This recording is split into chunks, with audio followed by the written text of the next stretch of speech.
Hello दोस्तों कल और आज जो हमारी स्टॉक मार्केट गिर रही है उसके पीछे का क्या कारण है। पीछे का कारण है हमारा और पीस।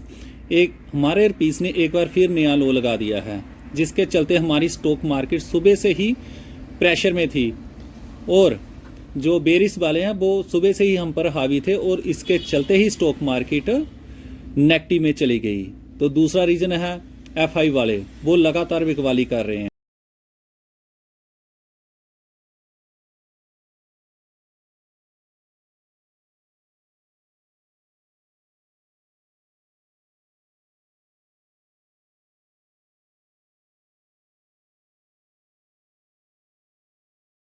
हमारा रुपीस कमज़ोर होता है तो कौन कौन सी कंपनी ऐसी हैं जिसको फ़ायदा होता है और कौन कौन सी सेक्टर ऐसे हैं जिसको बहुत ज़्यादा नुकसान होता है। दोस्तों, सबसे ज़्यादा जो फ़ायदा होता है जब रुपीस कमज़ोर होता है तो वो होता है आईटी सेक्टर, क्योंकि हम आईटी सेक्टर की सर्विस बाहरले देशों को प्रोवाइड करते हैं, जैसे यूएसए और यूरोपियन यूनियन, जो कि फ्रांस, इंग्लैंड, वे सभी में हम अपनी आईटी सर्विस प्रोवाइड करते हैं। तो वहाँ से हमें डॉलर मिलता है, तो वहाँ पर तो फ़ायदा है। लेकिन जैसे ही हम दूसरी तरफ जाते हैं, ट्रेड डेफिसिट, इस मामले में हमारा देश बहुत पीछे रह चुका है, क्योंकि हर साल हमारा ट्रेड डेफिसिट बढ़ता ही जा रहा है। चाहे आप चाइना का एग्जांपल देख लीजिए, चाहे रशिया का देख लीजिए, चाहे और भी देश देख लीजिए, सिर्फ एक दो देश छोड़कर हम सभी में घाटे में हैं। तो जिसके साथ हम प्रॉफिट में थे उनके साथ ट्रेड डील नहीं हो रही, जैसे कि यूएसए।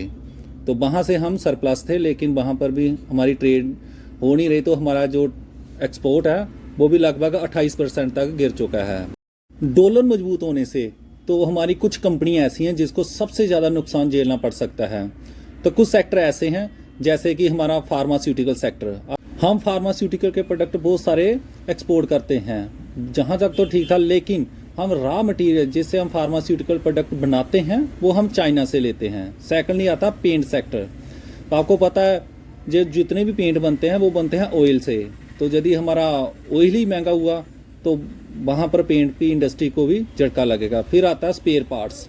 स्पेयर पार्ट भी थोड़े से हम तो एक्सपोर्ट करते हैं, लेकिन ज़्यादा से स्पेयर पार्ट हम इंपोर्ट करते हैं। उसके बाद आता है ऑयल और गैस सेक्टर। आपको पता है ऑयल और गैस में सबसे ज़्यादा झटका इस कंपनी को लगेगा, जैसे रिलायंस इंडस्ट्री। आपको पता है कि रिलायंस इंडस्ट्री सबसे बड़ा हमारा रिफाइनरी सेक्टर है। फिर आया था IOC, HPL, Adani gas, Gujarat gas, Asian paint, ऐसे बहुत सारे और भी सेक्टर हैं जिससे सबसे ज़्यादा हमारी स्टॉक मार्केट को झटका लगेगा। लेकिन यदि यही सेक्टर हमारे प्रेशर में रहे तो हमारी स्टॉक मार्केट ग्रोथ नहीं कर पाएगी। तो दोस्तों, ऐसी ही जानकारी चाहिए तो इस चैनल को लाइक और सब्सक्राइब जरूर कर लें। आई होप आपको वीडियो इन्फॉर्मेटिव लगी है। Thank you.